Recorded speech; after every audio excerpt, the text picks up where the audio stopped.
Satprem, la révolte de la terre. Chapitre 4. Le révolutionnaire. Qu'est-ce qui te meut, ô homme, ou qui nous meut à des profondeurs inconnues de nous, et semble nous faire errer de ci, de là, pour faire béer le miracle au bord de la route, comme si ce miracle avait été prémédité, pour reprendre le mot de Malraux.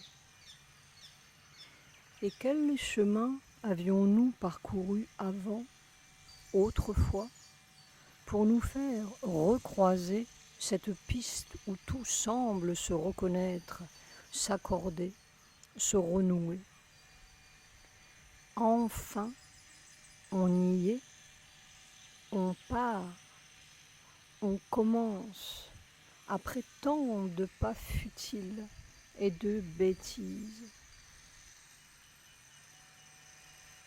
Je ne cesserai jamais de m'étonner de cette trajectoire presque foudroyante qui, à peine sortie de cet écroulement humain, entre guillemets, me conduisit d'abord au pied du Sphinx, devant la vieille énigme ensablée, puis à ce miracle béant, Sri Aurobindo.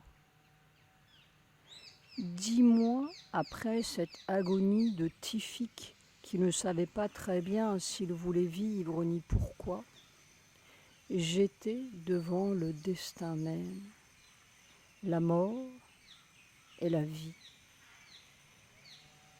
C'était un 24 avril 1946. J'avais 22 ans et demi.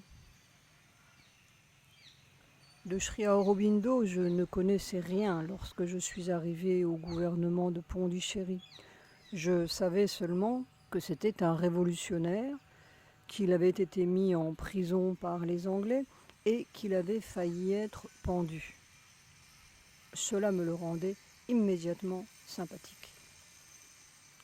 On disait aussi que c'était un sage. Mais j'étais un béotien complet des sagesses de l'Asie, entre guillemets. Je comprenais mieux Vasco de Gama et Christophe Colomb et les pirates bretons à l'abordage des galions espagnols. Et pour dire vrai, j'aimais mieux Spartacus que le Bouddha. Ce 24 avril, tout a culbuté sur une nouvelle mer inconnue. Il faisait une chaleur torride. Il était 2h30 de l'après-midi. Pavitra, un polytechnicien français, mon Dieu, m'attendait en bas de l'ashram.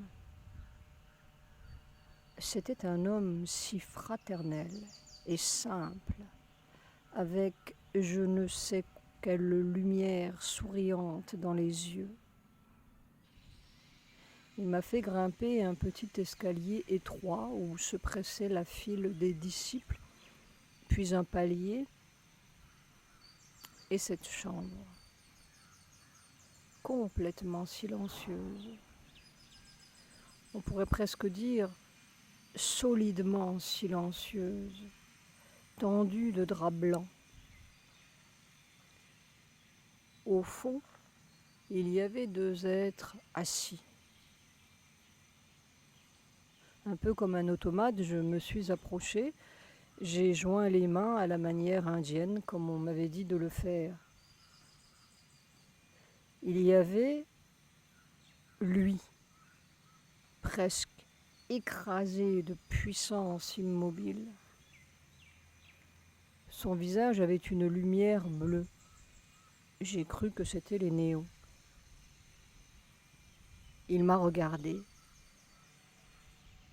C'était si vaste, oh, plus vaste que tous les sables d'Égypte, plus doux que toutes les mers.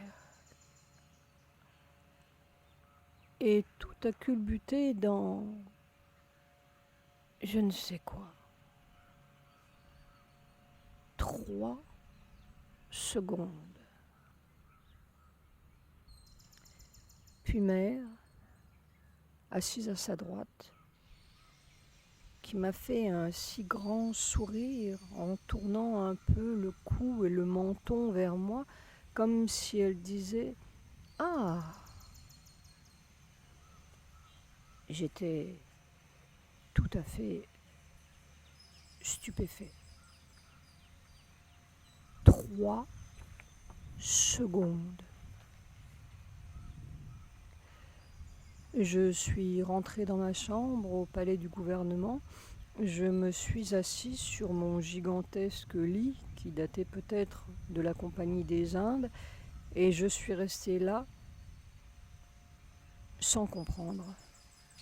Pas plus que je n'avais compris la vallée des rois ni Thèbes.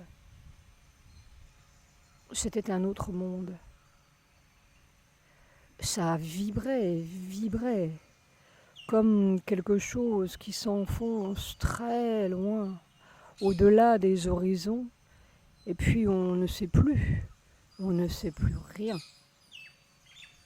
Je savais seulement que c'était quelque chose pour toujours.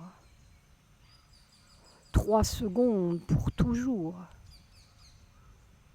Un être unique, comme je n'en rencontrerai plus. Un être. Puis j'ai senti comme un pouce qui s'enfonçait dans mon crâne à travers le sommet de ma tête. C'était très bizarre, une sensation physique.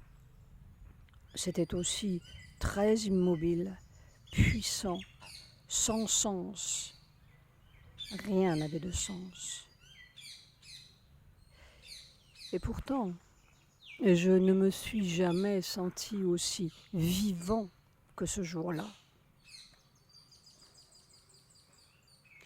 On est très pauvre pour dire ce que l'on a dans le cœur.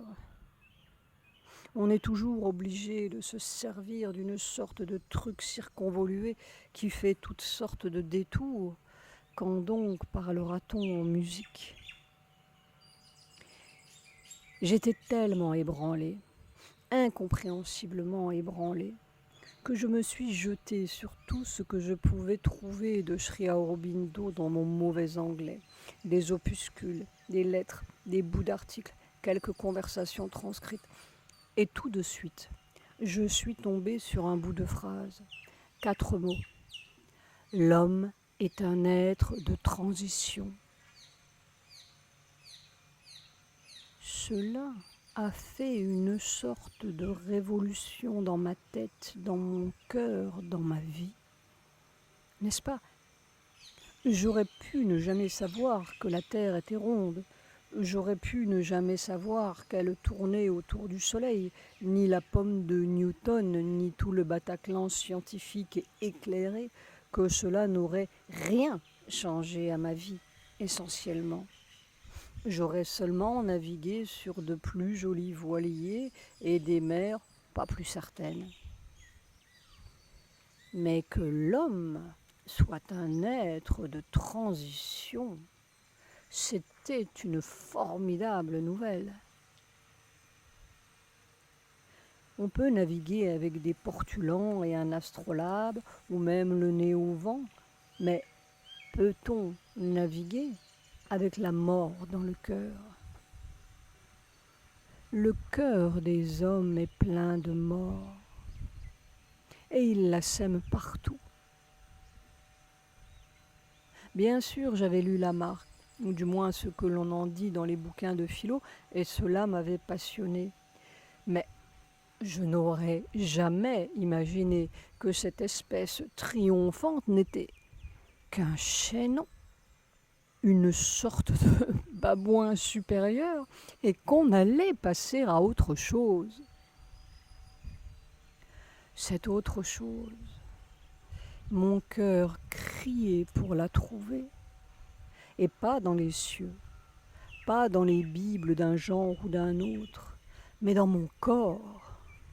Ce corps meurtri, bafoué, que l'on avait chargé de fausses connaissances comme une mule, d'impératifs religieux et scientifiques ou que sais-je, tout cela pour débarquer dans une horreur humaine. Alors d'un coup, c'était si évident. Mon astrolabe piquait droit sur cette étoile. D'un coup, tous ces carnassiers humains, que l'on me pardonne, me semblaient, bon, une étape, un interlude, douloureux et fécond, formidablement fécond, puisqu'on allait quelque part enfin. Cet être que j'avais vu, ce Sri Aurobindo si dense, poignant, comme écrasé de puissance, comme les piliers de Luxor avec un regard immense. Cet être-là ne pouvait pas raconter des balivernes philosophiques. Il savait le chemin. Il y avait un chemin. C'était une formidable nouvelle, comme la première nouvelle de ma vie. Puis j'ai lu encore. C'était juste dans les premières pages des conversations du soir, notées par un vieil homme si chaleureux aussi, Abbé Purani, que j'avais rencontré dans la rue. C'était encore un âge où des Socrates indiens vous interpellaient dans la rue. « Ô homme, où vas-tu » Justement, où allons-nous ? Ces premières pages contenaient une autre nouvelle, ou une déclaration plutôt, qui n'était pas celle des droits de l'homme, mais de son boulot, plutôt, son boulot humain. Nous sommes des ouvriers, n'est-ce pas ? Avant toute chose, nous sommes là pour œuvrer. À quoi ? Nous sommes des découvreurs, n'est-ce pas ? Mais pour découvrir quoi ? Et nous nous révolterons et nous mourrons, sauvagement ou non, collectivement ou dans notre peau, jusqu'à ce que nous ayons découvert l'œuvre à faire et le but de notre espèce. Or, voici ce que disait Sri Aurobindo à ce vieux révolutionnaire de Purani, qui devait être fort jeune à l'époque, peut-être comme moi. Il ne s'agit pas de se révolter contre le gouvernement britannique. N'importe qui peut le faire aisément. Il s'agit en fait d'une révolte contre la nature universelle tout entière. Bah, cela devenait un défi très intéressant. Qu'en aurait dit Spartacus ou Lénine ? On peut tourner des révolutions indéfiniment, qui ne révolutionnent rien, qui remettent seulement les mêmes éléments dans le pot d'où il ne sortira finalement que ce que nous avions mis dedans. Et justement, il ne semble en sortir finalement que des petits hommes voraces et des inventions de plus en plus monstrueuses pour rassasier cette voracité insatiable. Toutes nos révolutions dégringolent ou finissent dans la crasse parce que nous n'avons pas fait cette seule révolution-là. Et enfin, comme pour mettre les points sur les i, si une transformation totale de l'être est notre but, la transformation du corps, nécessairement, en est une partie indispensable. Alors, vraiment, J'étais devant le révolutionnaire. Et un révolutionnaire qui avait un chemin. J'avais de quoi œuvrer. J'avais de quoi découvrir. Mon astrolabe pointait droit sur l'inconnu.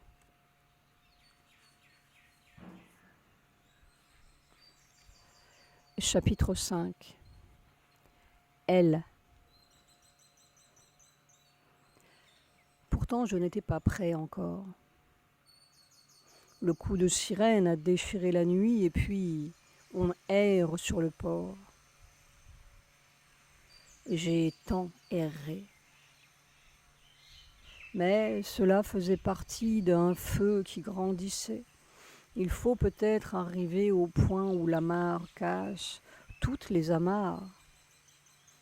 Je n'en avais plus guère, sauf celle que l'on ne voit pas et qui est dans sa propre peau. Ce breton-là, il fallait peut-être le déraciner aussi. Notre meilleur est aussi notre plus grand obstacle. C'était ma dernière amarre dans ce monde insensé.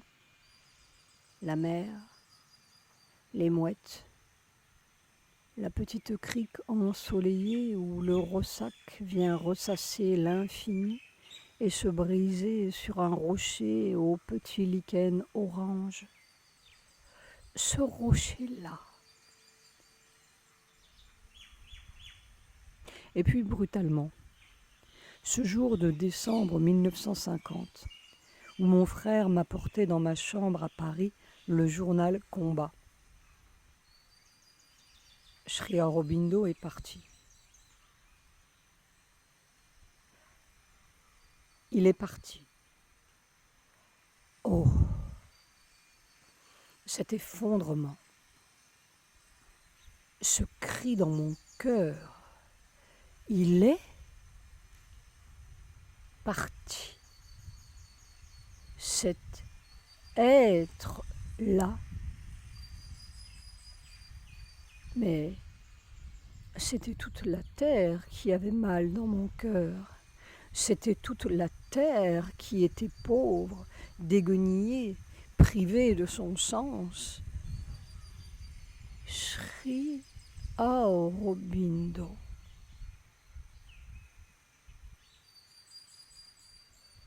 Du coup, j'ai fait mon sac et je suis partie pour la Guyane, la forêt vierge, n'importe quoi, mais quelque part où je puisse crier tout mon sou, ma détresse et mon non-sens humain. Si je ne pouvais plus sauter dans l'avenir, qu'au moins je plonge dans une préhistoire verte où il n'y avait que les singes et le cri des haras. Mais on est toujours devant soi-même. Cette énigme qui brûle et meurt et recommence encore. Un homme, c'est toute la terre qui pose une question.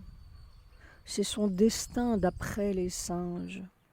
C'est son feu dévorant jusqu'à ce qu'il arrive la porte sans clé.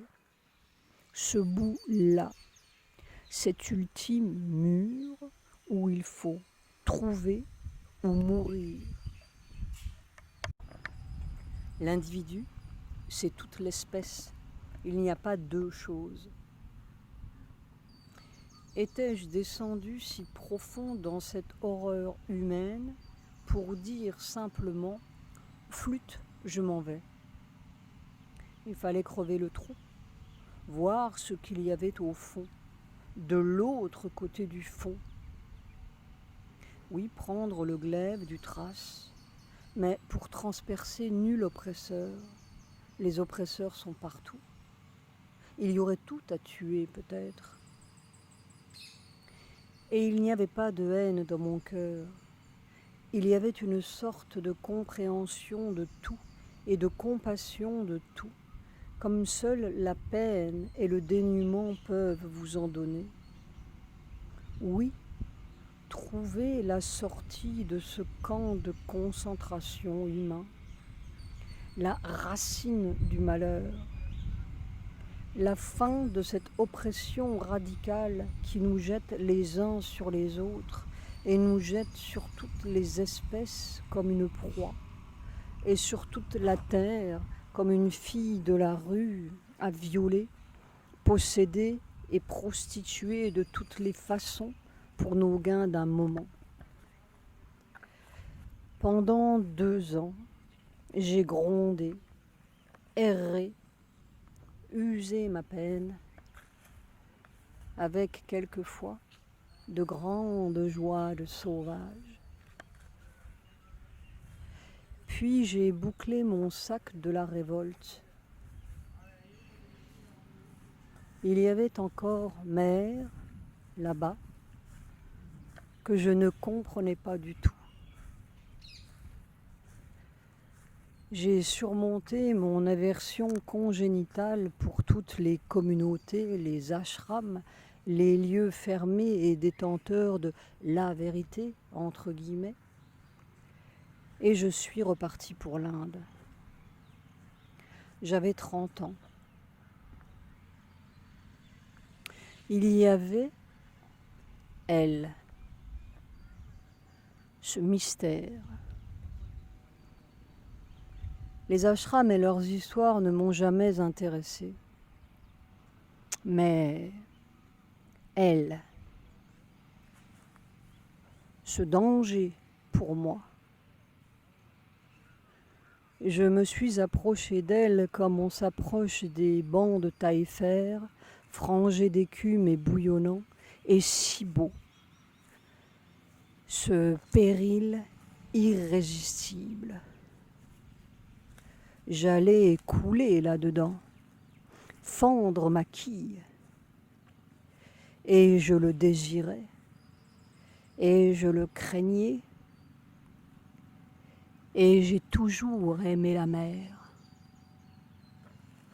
Et j'ai aimé mer comme on se noie.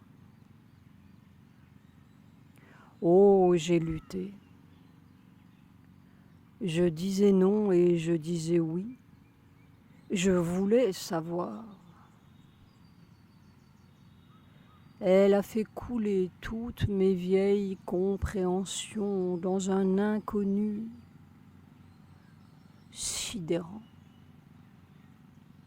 Je sortais mes griffes et puis mon cœur s'enfonçait en elle, saignant, blessé, et elle a pris ma révolte dans ses bras, et elle en a fait un glaive pour transpercer l'horreur. On va faire quelque chose ensemble. Faire, oui. Oh, les méditations et les spéculations, j'en avais par-dessus la tête. Mais faire, mais pétrir, tailler à la machette comme dans la forêt.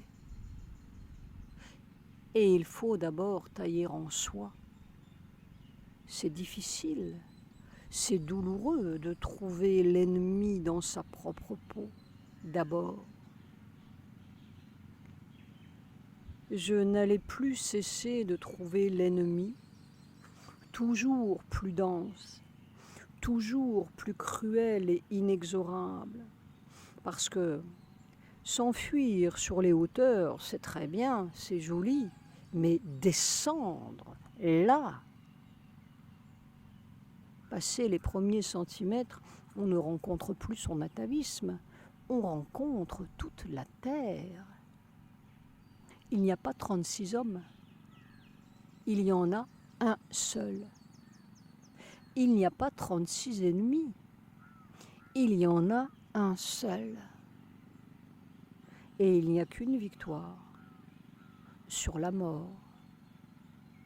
Parce que tout le reste de nos petits diables découle de là. Elle m'a pris la main. Elle a fait de moi son confident pendant presque 20 ans. Oh, entendons-nous bien, la mort, il ne s'agit pas d'être immortel, Dieu sait. Dans cette peau de singe supérieur, mais le quelque chose qui fait la mort, qui enveloppe toute la terre ou la nourrit, cet abominable terreau primordial. À moins que ce ne soit un roc, comme disaient les rishis védiques, ces mystérieux sages des débuts de l'homme qui semblaient déjà connaître la fin, le but. Ô voyant, tissez l'œuvre inviolable, devenez l'être humain, créez la race divine, aiguisez les lances lumineuses pour tailler le chemin vers cela qui est immortel. Devenez l'être humain. C'était il y a 5 ou 7 000 ans. Il y avait du chemin à faire pour être ce que nous ne sommes pas encore, le demain de la terre. Après quelques convulsions fécondes, elle m'a pris la main. Elle m'a fait le témoin de cet incroyable cheminement vers le demain de la terre, vers l'homme pas encore. Je l'ai vu peiner, je l'ai entendu gémir,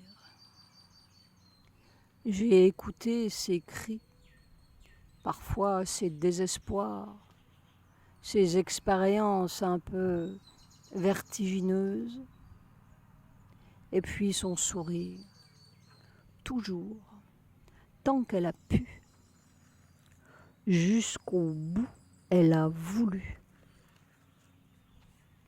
Et elle haletait de plus en plus au milieu de cette jungle ashramite qui ne comprenait que sa propre petite humanité. Elle taillait là-dedans, dans ces hommes qui ne sont pas 36, qui sont un seul bourbier, comme elle disait, avec quelques dorures à la surface et des envolées spirituelles, parce que, malgré tout, nous sommes complètement ambigus. Elle taillait le chemin dans ces places fortes et réfractaires. Elle allait à l'assaut de l'espèce nouvelle à travers la résistance même de la vieille espèce. Comme le poisson sur le sable va à l'assaut du soleil nouveau à travers son asphyxie et ses soubresauts, qui sont l'asphyxie et les soubresauts de toute la vieille espèce. C'est dans le corps qu'il faut tailler. C'est contre soi qu'il faut devenir. C'est contre tout le monde qu'il faut oser déterrer ce qui n'est pas encore de ce monde. L'être nouveau, c'est un péril pour tous. Ça dérange tout. Ça ébranle tout. C'est contraire à toutes les lois. Bien entendu, puisqu'il s'agit d'arracher la loi nouvelle à la négation même de notre propre corps et de tous les corps, puisqu'il n'y a qu'un seul corps. Elle taillait. Elle a taillé tant qu'elle a pu dans son donjon doré, entouré de gardiens cruels et de serpents divers. Et puis, elle n'avait plus de mots. Elle avait ce grand regard qui traverse les temps et les murs, cet ineffable sourire de compassion pour cette blessure que nous étions tous. Elle prenait mes mains, elle fermait les yeux, elle m'entraînait secrètement vers ce que je ne comprenais pas encore, vers ce que je n'étais pas encore. Et je le sais maintenant, elle versait dans mon cœur et dans mon corps quelques gouttes de ce ferment nouveau, cet espoir de la terre. Je veux marcher encore, disait-elle la veille de ce 17 novembre 1973. Elle, l'intrépide. Elle qui m'a tout donné, qui a tout fait pour moi, pour nous tous, et à l'insu de tous. Elle, plus vieille que Thèbes, et qui a arraché son secret au Sphinx, notre secret. Oh, ses mains fraîches et si fortes qui tenaient les miennes, si fortes, comme si elles me tiraient et voulaient tirer toute la terre. Quelle heure est-il ? M'a-t-elle demandé une dernière fois. C'étaient les derniers mots que j'ai entendus d'elle. L'heure. Quelle heure est-il pour la terre ? Elle est partie. J'avais 50 ans.